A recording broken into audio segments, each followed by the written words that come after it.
or I can have a framework that I've predefined every time someone says something that maybe I don't like. For me personally, I was struggling with my mental health and stuff. So I was like, how can I improve my mental health? And I realized like it's only all about self improvement. If you go down to the core part, it's beliefs, right? For example,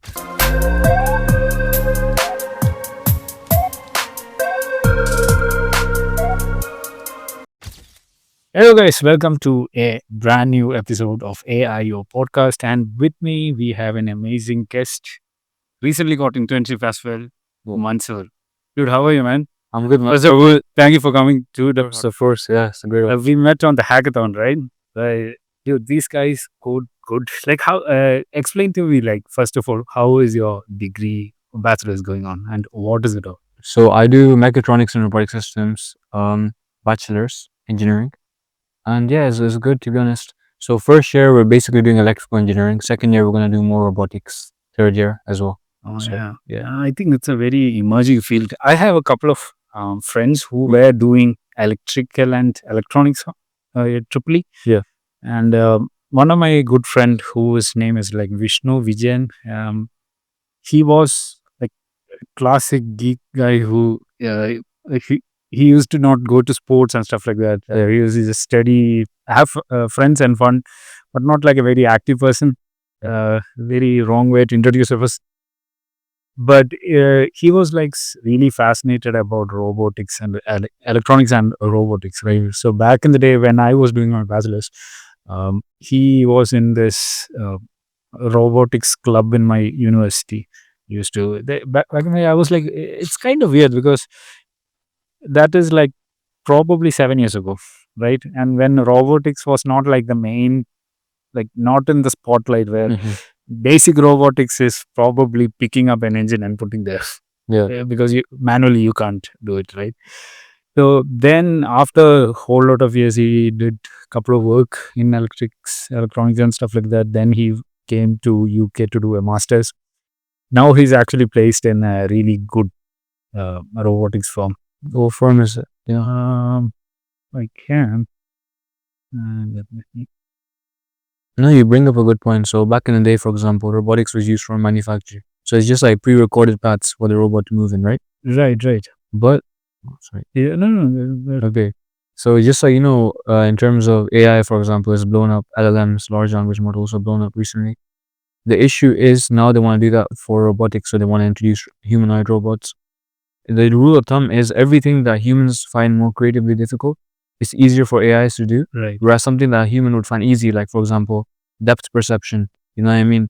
Moving an object from here to here, the robot finds it difficult because it can't really judge how easy it is to move the object or how heavy is the object. It can't really judge by looking at it. Whereas we can. Right. Yeah. Isn't that like done by LiDAR, and iPhone has the depth perception, if I'm It's not just depth perception. It's like I said, it's a bunch of different things. For example, you can look at a bottle or you can look at this notebook, yeah, and you can basically estimate how hard it is to lift that book.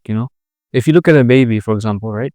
Kids when they're growing up, sometimes they reach for something but they can't really grab it, or it falls out of their hand. That's like machine learning in a way. They're teaching their brain to basically get used to, I guess, the weight and the texture and stuff like exactly, to that. categorize items just by looking at them. And essentially, that's what we're trying to teach robots to do. What kind of, like, in your internship? First of all, it is with what do you call it? National Grid. National Grid, right? It's the power line company, right? Here, Yes. right? They also do train system, like No, that's not us. That's Network Rail. Network Grid. Yeah. Right. National Grid is the power supply, right? So what kind of robotics kind of stuff do the power supply people do? So we don't really do much robotics, but we do a lot of like machine learning and stuff like that, learning, right. because there's a lot of information you can find out. For example, so we're supplying energy, Right.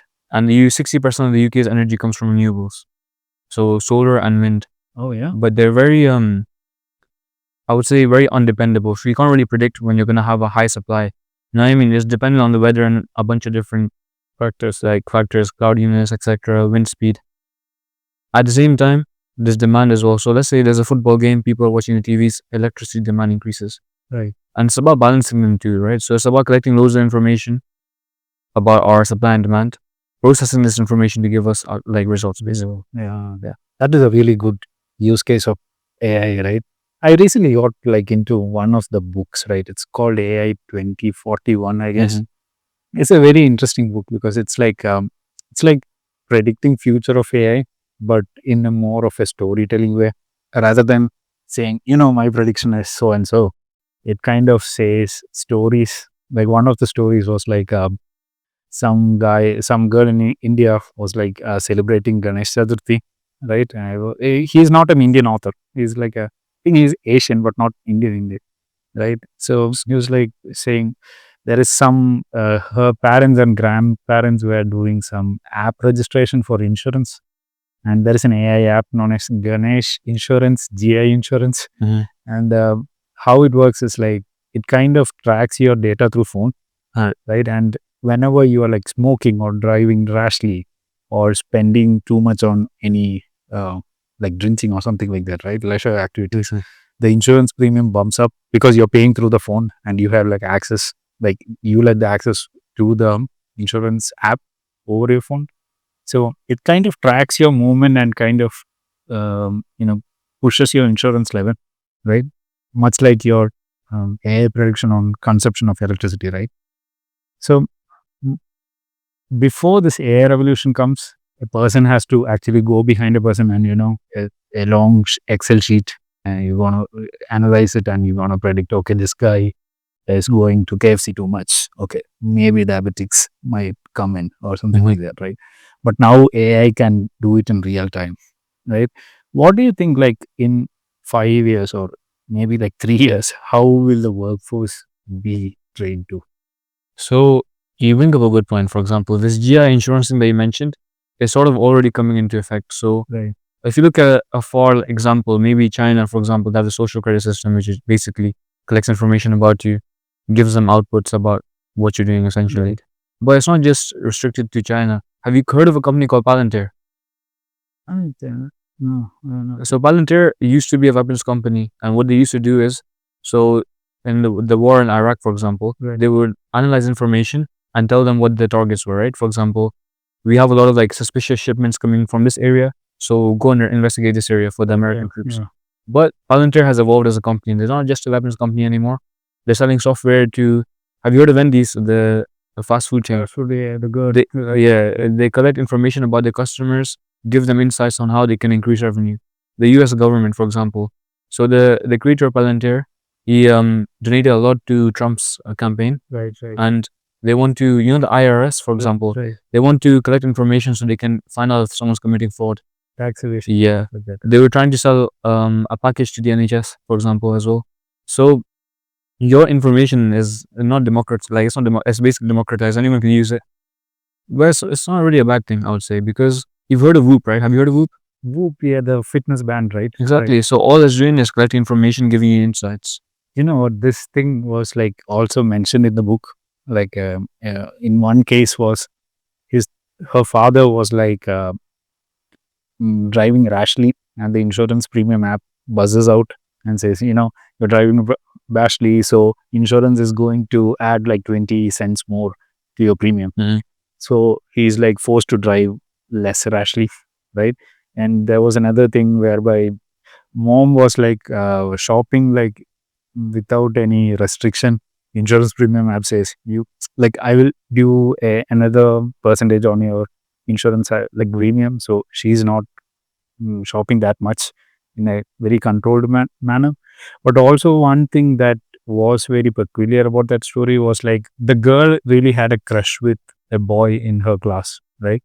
But the boy is from a very remote area where it's like so India has like caste system and stuff like that, Mhm. right? So she is from a higher caste and the boy is from a lower caste, so he stays away from the cities, so she can't go inside his house because the insurance app says, there is something bad happening because Mhm. the AI can't actually understand feelings of a person, rather than it's kind of having an end goal and it will do whatever necessary is to achieve that goal. Yeah. Whether it's like reducing percentages or increasing percentages, like Mhm.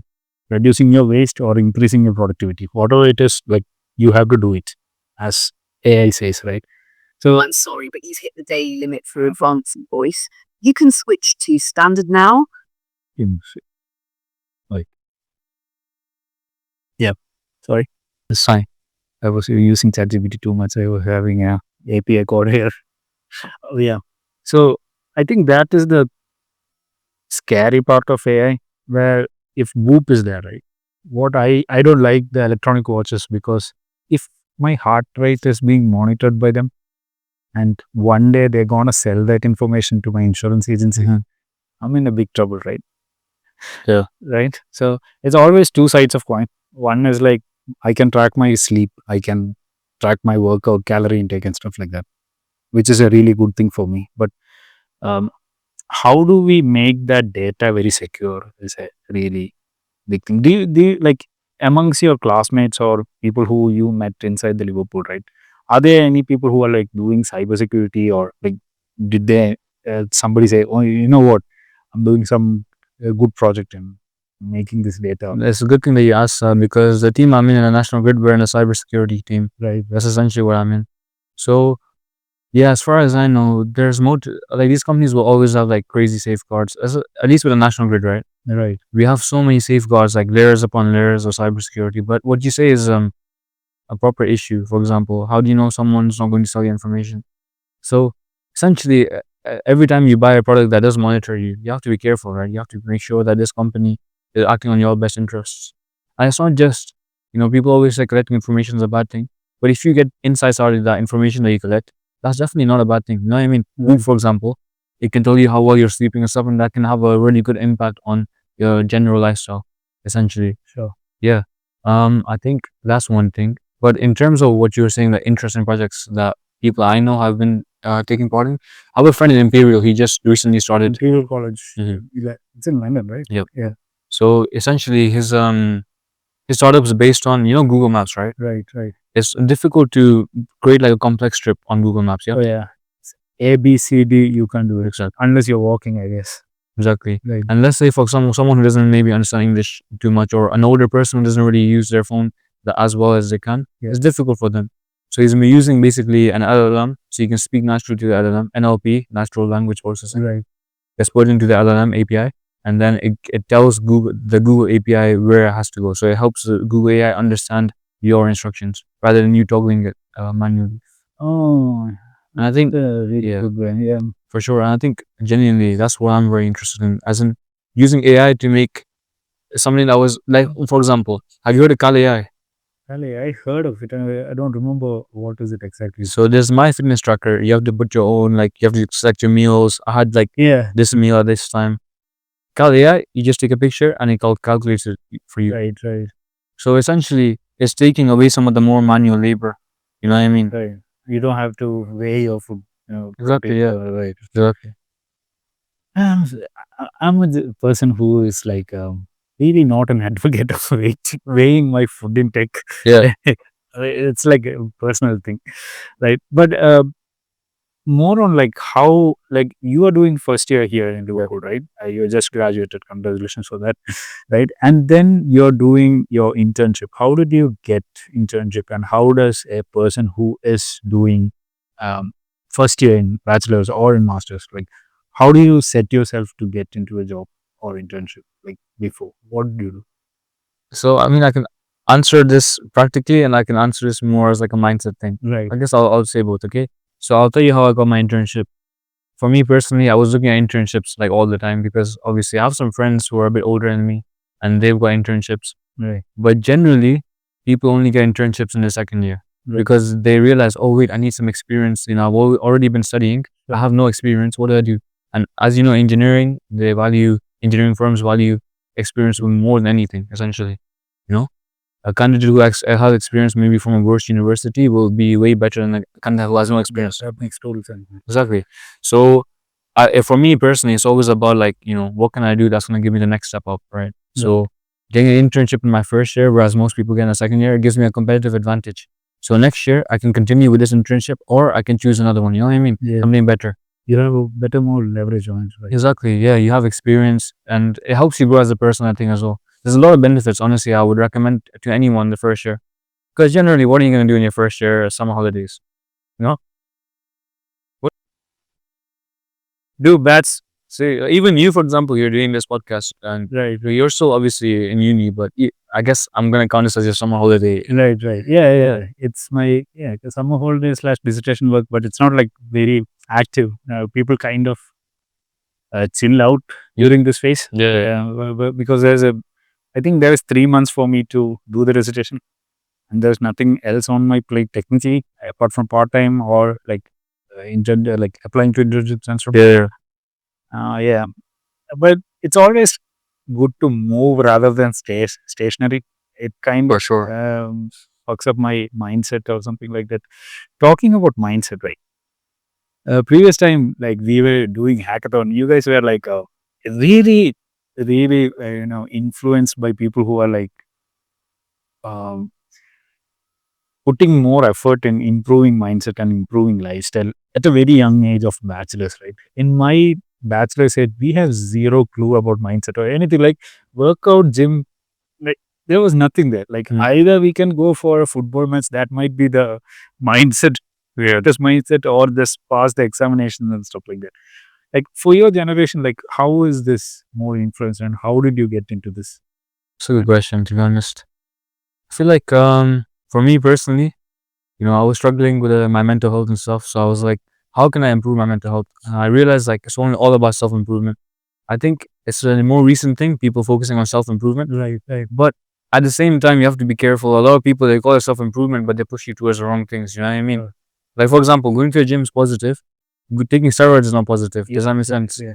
Looks maxing, it'll help you, it'll make you look better. But at the same time, if you go extreme, if you start like doing surgeries, it's not good for you, right? Right. So essentially, that's what it's about. It's about improving yourself. And I think, when you're doing engineering or you're doing computer science or anything, you're building something and you're iterating upon it. So what, you know what I mean? So you're trying to make it better, 1% better every single time. So why don't you just do it for yourself as well? You know what I mean? You view yourself from outside as a product that you're marketing to other people in everyday conversations. And to make this product more valuable, you just improve it. You know what I mean? What is a good reference for a person who is going to improve the mindset, or like not in the health or gym Yeah. aspect, like maybe like for me, like back in the days, not in bachelor's, probably after bachelor's, I read a good book known as Marcus Aurelius Meditation. What was meditations, right? Stoicism, essentially. That was a really good book. What insights did you get from that book? Like first of all, it's like world is a very cruel place. That's the and it's kind of reflective on like world is a cruel place. That is the acceptance. That doesn't mean like it's bad in 100% or the full plight, but it's just that uh, it's always uncertainty which makes us paranoid, right? If you want to get what do you call it, an internship in a certain company and we don't get that, and we get an internship on another company, maybe it could, maybe it's bad, but still we are moving forward. But because we have a loss there, or maybe we are having a crush on a girl or something like that, and she's not speaking to us, right? That's kind of, it's world as in that aspect, it's a very cruel world. But like this book kind of makes it more tolerable by putting more mindset frameworks, like yeah, this is how it is. So in order to tackle this world better, you know what, this emperor did this emperor did that. But one thing that I learned, or maybe it's a good thing or a bad thing, is not to really concentrate on other people's um, advice or viewpoint, because your life is very subjective, and whatever experience you are having is having a very unique solution, right? So if Marcus Aurelius says, stoicism or something like that, and some psychology majors say, you need to treat your body with kindness, and you don't have to, even if you don't achieve something, you have to accept it and move it in a very delicate way, rather than pushing long nights and doing like that. Or manifestation is one other pillar of whole self improvement, right? So people who go through manifestation way, it's kind of taking life in a bit less serious than a stoic way, right? So what do I do in a situation when it comes? Like, do I do a stoicism? Do I do a manifestation? Do I do a relaxed go? That's a very confused way when you kind of have a lot more information. That's what I think. What do you think, bro? How do you approach a problem when you know, tackle it all? So there's something called heuristics, right? Heuristics. Heuristics. Yeah. Uh, They're like heuristics are basically, for example, your brain, okay? There's a really good book called Thinking Fast and Slow right. by Yeah. have you heard of it? I kind of read the summary on it. Right? Yeah. So a guy called Daniel Kahneman, I think his name is. Dude, you like milestones away from my age. Like I got to introduce that book after I'm 25 or something like that. Book reading at that time was not even in my vision, dude. Like Yeah. I kind of read like storybooks and novels and stuff like the science fictions maybe, but not like mindset books or something, which was not in my field. If there was, I would have read it, but it was not even in my periphery. I think social media is one thing that really pushes. Um, Not like read this book, but 10 books. Yeah. I've seen that. Yeah. I think honestly, it's much better if someone recommends a book to you rather than going on social media. Right. Because I got Atomic Habits, and I'm not gonna lie, it didn't help me. Atomic Habits was It's a 3-4 time read, dude. Like, you think so? right. Yeah, it is. It's a very deep concept. Um, I read it maybe like 4 years ago. I also thought it's like a useless book. It's like it's stating the obvious, like habit is like yeah, like, but then I read it probably like 6 months ago, and I'm like I was trying to do something about smoking and stuff like that, Mm-hmm. and there is a book known as How to Quit Smoking Easily by Alan Carr. Um, Phenomenal author. He kind of it's a very big issue for smokers to stop smoking, Yeah. right? Because it's more of a habit and more of a mindset as well. It's like he says it's like a society programming kind of stuff. Like when a movie is there, a villain is going to be killed or a hero is going to be killed. What is his last wish? Smoke a cigarette. So very young age when we see these movies, we are kind of driven to oh yes, cigarette is something that is worth dying for. Mm-hmm. Yeah. Depth of the consciousness will be there. Mhm. So he's kind of the book also has a aspect of uh, re-mind washing you to be a normal person. But then I was reading Minds Atomic Habits, and there is a lot more similarity.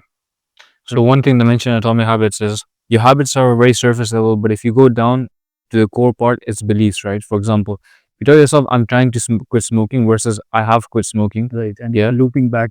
Exactly. Right, Yeah. So if you think of yourself as someone who's quit smoking, you know, you're never going to return to it, or you're going to be less likely to return to it. And I'm trying. I'm still in the process.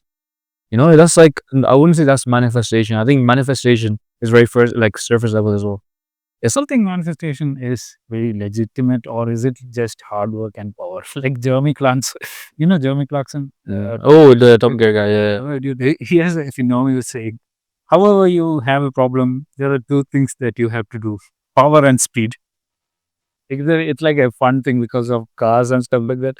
But it was for me, it was really good because even manifestation kind of probably 40 to 60% it doesn't work, right? But whoever is like working hard and doing a thing in that day rather than postponing to the next day, Yeah. right? That is very important, I think. So power and speed, doing it like really hard and really concentrated way, and doing it as soon as possible kind of makes every hurdle. You can jump over every hurdle, For sure. Yeah. right? So if I was going to like talk about what you're saying, you mentioned frameworks before as well, right? Right. And what were we mentioning just now? You were talking about Jeremy Clarkson, right? Right. Power and speed. I think I agree with you to a certain extent. But when you said like framework manifestation, I think there's a way to use it correctly, right? Right. So let's say you have a lot of energy you're putting outwards into the world, but you haven't focused it. It's gonna go nowhere. Right. At the same time, no energy but focus, you're not gonna get a result either. So how do you focus your brain power, your physical energy towards one goal? You need a framework. So let's say, for example, I'm sitting with you right now, Sure. and you say to me something. You say to me, Mansoor, And through your haircut, it doesn't look nice. I don't like it. Okay. Yeah. I can choose to get angry. That would be my instinctual reaction. Or upset. Oh, does my hair not look good? Health conscious. Or I can have a framework, like in terms of heuristics, right? So in my brain, every time someone says something to me, I evaluate: is this true? Does this affect me? You know what I mean? Um, anything else? So you can have a bunch of things. So let's say you're approaching study, for example. Instead of just sitting down and studying, looking at the course and starting to study, you sit down. You're like 80-20 rule. Pareto principle. Right. What is the 20% of content I can learn that gives me 80% of the result? Exactly. If you're creating a product, for example, you're gonna create a list of requirements based on your client. Why don't you do the same with your approach? You know what I mean? So if you are approaching a podcast, right? Yeah. What is the best way I can basically market my podcast? How can I give the most value to my listeners? Essentially, that's how you have to approach it. So it's just about having a framework. So things you can look at: 80-20 principle. You can look at, I forgot the word for it. If you say yes to something, right, you say no to everything else. Does that make sense? Yeah, that makes sense. It's called opportunity cost. That you can look at opportunity cost. Is this actually worth it with my time? You know what I mean? That's basically what opportunity cost is. Yeah, all these things. Does it align with my ideal self? Is this under the heuristic principle? Exactly, it's heuristics. So heuristics are truths that your mind believes instinctually. But if you don't set these up, like in settings, you don't set up what you want. Yeah. Your phone is just going to use default settings. Our brain, it wants to use as little power as possible. So it just comes to conclusions like this. Like, for example, I think I said to you before, you said, Mansoor, your hair doesn't look nice. I feel self-conscious or angry or whatever. Right. Like this. Or I can have a framework that I've predefined. Every time someone says something that maybe I don't like, I go through these steps. Right. That way your brain doesn't need to think of itself. It's already got something. It's something that I can refer to. You know what I mean? Step 1, step 2, step 3. Exactly. Yeah. So what you're doing is you're giving your brain a methodology to process things, essentially. Even with AI, for example, right? When you're using an API, like we did for our hackathon project, what did we do? We didn't just let the AI give random results. We set in settings like we were doing a project based on museum visual guiding system. Exactly, like a guided tour powered by AI for a museum. So we said, okay, only keep it to things about museums, only keep it to this and that. Essentially, that's what you're doing for yourself by setting up these heuristics. Right. That makes so much sense, man. Heuristics, I really need to dive in. Yeah.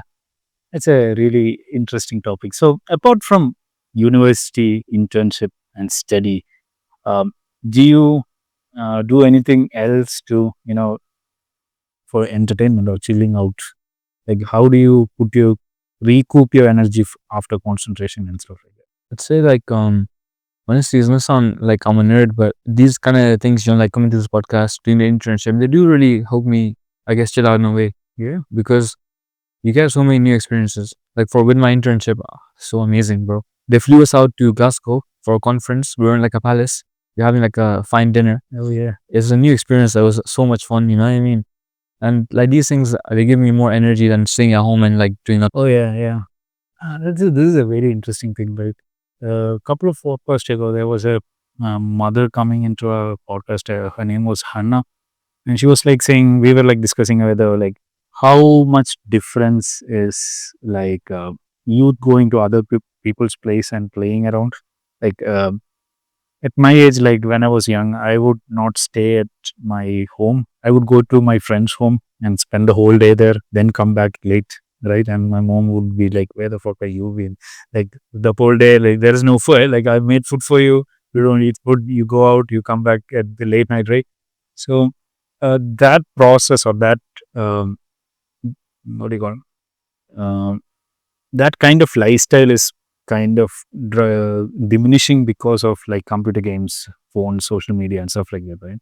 But like you said, it's way better to not to sit at home and do social media or go out for a film with the friends rather than going and indulge in these kind of activities, right?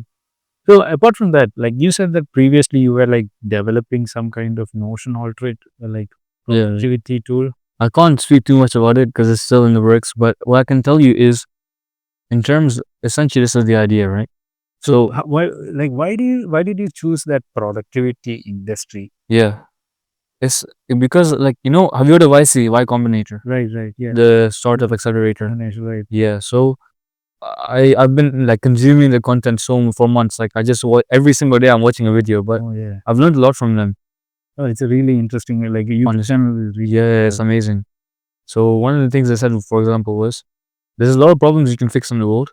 But let's say if you're in it for a long haul, no one's gonna become a millionaire overnight. right. Let's say I don't even become a millionaire, but I gain experience and I solve a problem that I actually care about. For me personally, I tried journaling. Yeah. Bro, I just couldn't because Sure. you know what I mean. You have to get a whole book. You have to write in it, especially with like social media and stuff. It's instant, but you sitting down and writing and stuff is so boring. And you need to get the book at the right time and where and where the way you want to sit. Exactly. Yeah. I had the same problem. Like, right, I was like doing productivity stuff. Like, I had Notion, which was my go-to productivity stuff, where I kind of segregate my day and monthly task. But my Google Calendar is my daily task schedule, Yeah. right? So I don't know. There is some aspect where I have like ton of work to do, but it's in Notion. So now it's so clunky that I don't want to spend time organizing. Exactly. Yeah. That's the thing with Notion. You can make it very customizable, like perfectly just suited to you, or you can start building it and then give up halfway because you're like, it's too much to do. Like I want a product that's there, and that's essentially what the idea is for me, right? I'm not really focusing on journaling, but that's something I mentioned before. Have you tried habit tracking? I kind of do timetable tracking right now, right? Time tracking probably. Yeah. I, I tried habit tracking, but now maybe like a month I will go. Then I'm kind of nosed off. Exactly, yeah. So essentially, my idea is how do I make habit tracking super easy, super simple? Right. I can't go into it too much, but essentially, the idea is instead of you doing it by yourself, Right. you use AI to help you do it, and it does it instantly, right? You don't have to have you tell AI what you did in a day. Right. Right. It's very simple, very easy, and AI or like basically maps your habits. Right. That's only phase one though. Phase one is like mapping your habits. Phase two would be visualizing your habits. Phase three would be insights. So let's say, for example, Vishnu, it was raining one day and you told the AI, oh, it's raining, I didn't go gym. Over the course of 2-3 months, every single day it was raining, you're like, oh, I can't be bothered going gym.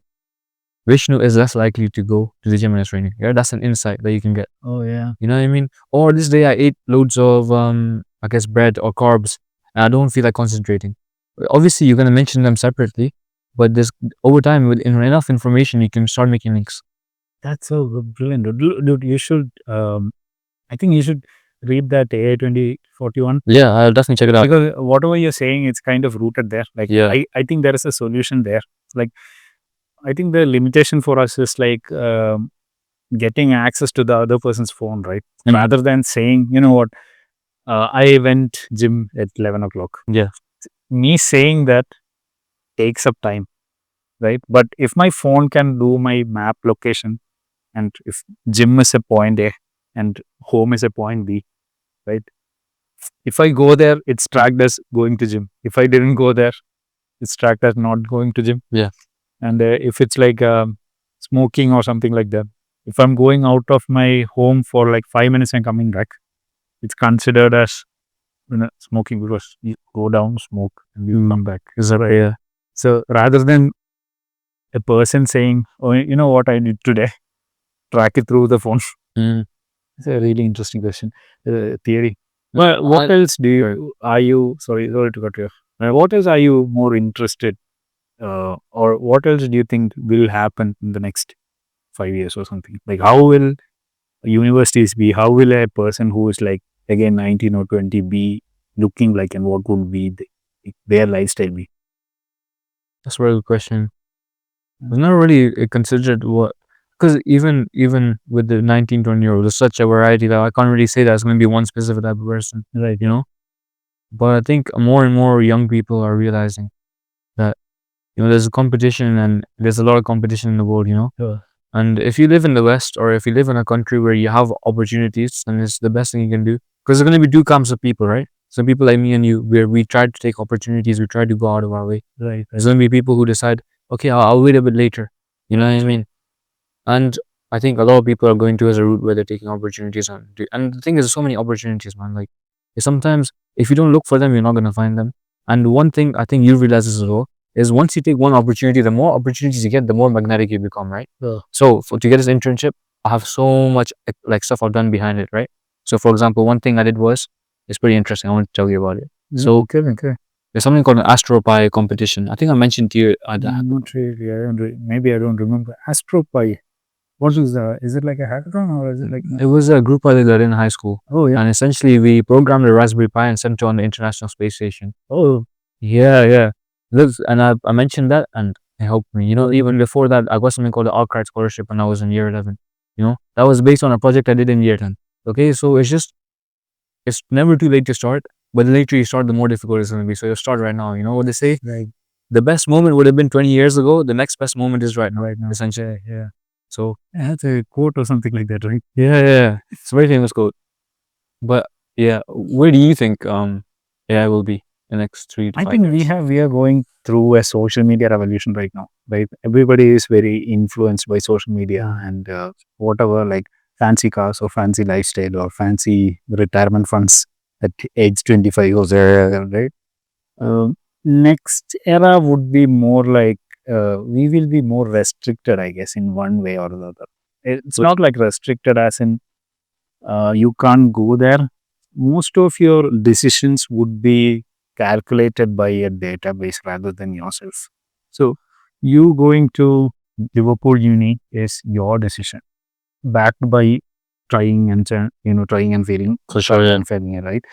But then you will get something like credit system where it's like a ATM card or something like that, where you want to get a loan based on you want to get a business loan from a bank, but your credit score actually determines whether you gonna get the loan or not your idea or anything. Even insurance in the UK, for example, Right. you have to input all these, like your for example, where you live, right? Right. That impacts your insurance rate as well. It's already been done. Like the thing that you mentioned about insurance, they don't track you actively, but they do look at your factors. So, for example, if you live in my part of Manchester, which is a good part, low insurance. If you live in Bolton, well, insurance is the highest in all of Manchester and Bolton. Right.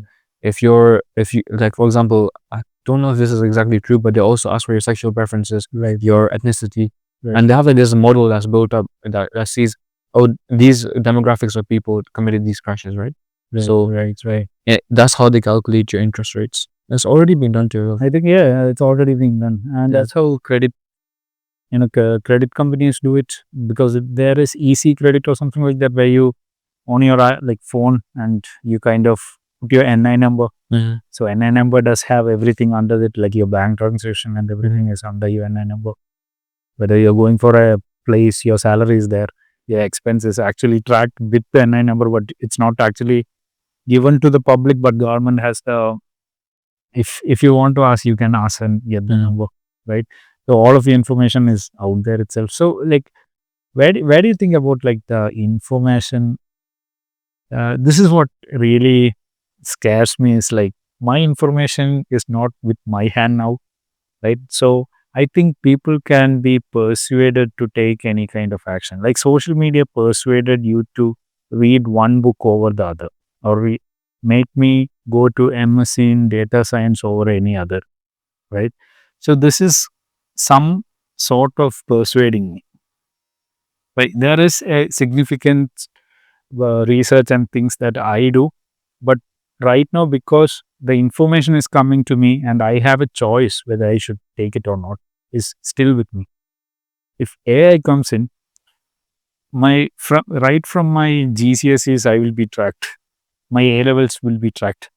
Now, I would have a couple of choices according to your science background, according to your GCSE marks.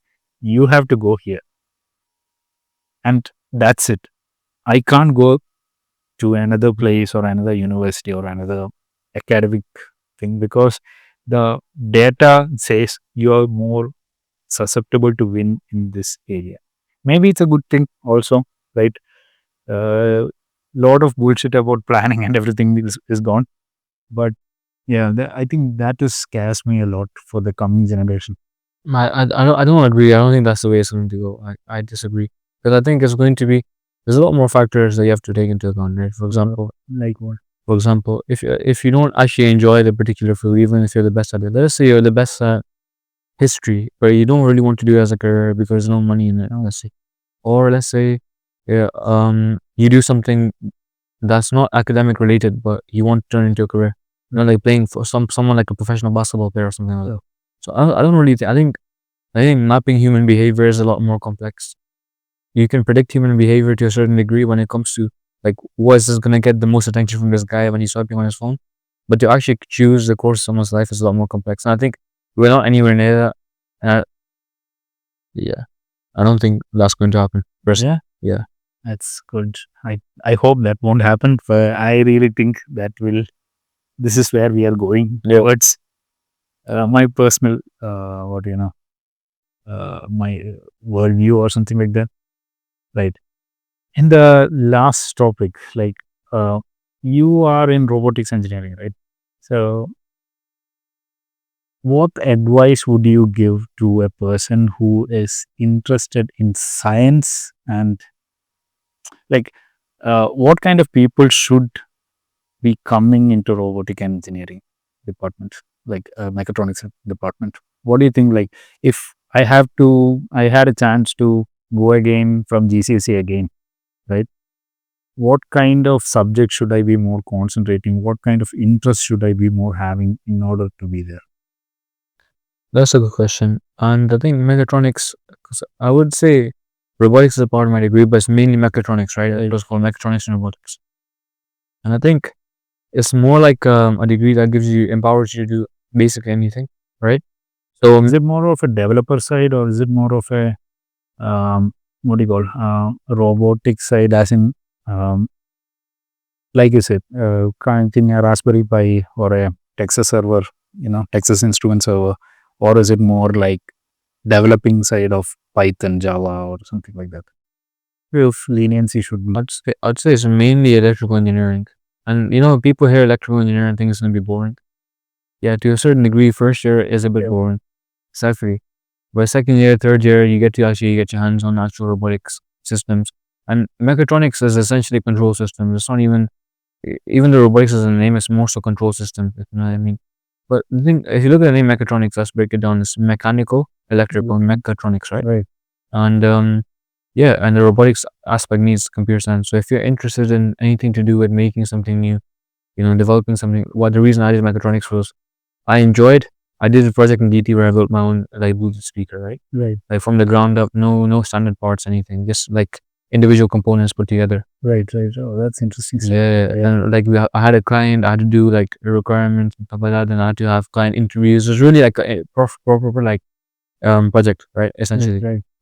and I enjoyed the part of like starting with an idea and making it come to life, essentially. Yeah. And if you're in the same position where you enjoy working on a project, it could be coding. You enjoy working on a piece of code that you had in your mind and it works, and you're not really sure about what engineering or computer science you want to go into, I'd say go for mechatronics because it will definitely empower you to have a little bit of everything, and then you can focus more on whichever side you lean towards. Last question, right? How much would you think like AI had influenced your field and influenced your academic as well as professional life? Oh, so much, honestly, so much.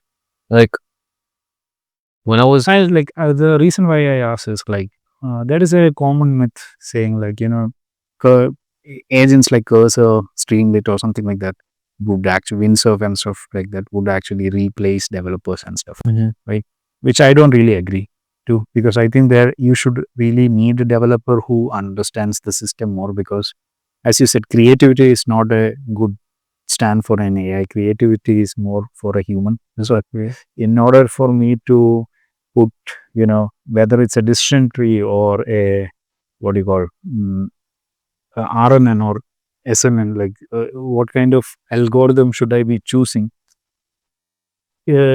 Ultimately, a human is more capable of deciding rather than an AI, right? So, is there any that kind of belief which is inside the mechatronics system and you kind of resonate to or against it? I'd say in terms of mechatronics, we don't really focus as much on AI. Right. But You guys, yeah, you guys are basically, this is too much complicated for yourself. So, yeah, it would be too much, honestly. But I think definitely because I've had experience using Cursor, Right. I've used ChatGPT to wipe code and stuff like that. There's Oh, this wipe code is a new term, and a lot of people are wipe coding. I'm like, what? I don't like the term. I think it sounds weird. Like, Right. but at the same time, yeah, I was basically focusing on vibe coding before learning a language, and I realized when it comes to debugging, when you run into an issue, what are you going to do? Right. What are you actually going to do? You can ask Cursor to like debug it, but if it messes up, then what can you do? You know what I mean? So you always need like, look, for example, you know bank tellers, right? Right. Back in the day, what before computers, they had like a big book with like, okay, this name, sign here, and then this is your account number. Right. You know what I mean? Yeah. When a computer came, people were like, oh, they're gonna replace bank tellers. What happened? Then bank tellers just started using computers. They tell the computer what to do. AI comes along. It was not gonna replace coders. You're gonna like sort of synthesize with it. You're gonna work with it to achieve a goal. Even right now, I think I was working at a company as a software developer, right? Right. So I was using React.js. I told my company to get GitHub Copilot, and once they did, our productivity went up so much, like 20% per programmer. Right. And this means obviously there's less jobs in the market, but that means each person individually has more capability as well. That makes so much sense. Does there an aspect whereby you're more pressured on the timeline of submission of project because of AI? Because you know what, like back in the days, one program would have a deadline of 3 weeks. So because of AI, it will be like cut down to 1 week because manager sees, okay, this problem, like people who doesn't know coding, my kind of sees like, okay, this problem actually got solved in 1 month. So any problem should be solved in 1 month. And So is that a I know exactly what you mean. There is this idea of like using AI for everything, you know, right, right, and like just use AI for it. For example, when I was working at my company, they're very nice people, but in terms of like my project manager, you know, he was like, use AI for it, and I was like, that's not the right solution. No, we need to use something else because there's no reason to pay for API tokens for no reason, you know. right, right? And he agreed with me afterwards. But you're right. So people think Is there a communication aspect which is more important in like, I see like three people who are like really flourishing in data and technology. One are the people who are like really focused in work and who is really lacking in that communication and management aspect, right? He or she is a really good developer. He or she is a really good electronic engineer, but he or she doesn't really want to talk with any people. You give me work, I'm going to finish it in time and I'm going to brilliantly do everything I want. Thank you. Yeah. But on the other side, it's like there is another person who's like not really too good at programming or doing anything, but he also have more communication skills and team management and patience and stuff like that. What kind of person would have like more success in the long run? What do you think? the thing is, I feel like you're putting two different people. Why can't you just have both? You know what's stopping someone from having both? Like, there's nothing. So people and mindset, man. Like some people don't like to talk too much, I know, and I think the unfortunate thing is that those kind of people go more towards technical jobs as well, Right, right. because they want to have that sort of like independence. But at the same time, there's a book called How to Win Friends and Influence People, Right, right. Dale Carnegie. He talks about how much of a positive impact it can have on your life, and I've seen it myself. Like, you just smile, interact with people. It can, like for example, we're interacting right now, can like completely change your life. So I Yeah. think having that as well as technical skills, you will be unstoppable. But even if you have low technical skills, but you're very sociable, you know, you have good morals and stuff, you're gonna go far as well. If you just have technical skills and no personality, or you have a bad personality, I don't think. I think that's that. I think that person is in the worst case scenario. I completely agree with you Yeah. on that. Yeah. I think nowadays personality is the one thing that you can't buy or create. And It's more valuable than the technical. when you're applying for a job as well, right? They're applying for an internship. The people interviewing you aren't technical like interviewers. At least the first round ones aren't. They're HR, Right, right. and They don't have a clue about anything like technically inside the system. exactly. They're not really technical, but the thing they focus most on is this person a good fit for a company culture. And the company culture, I was working at Ashford, amazing company culture, genuinely like such nice people.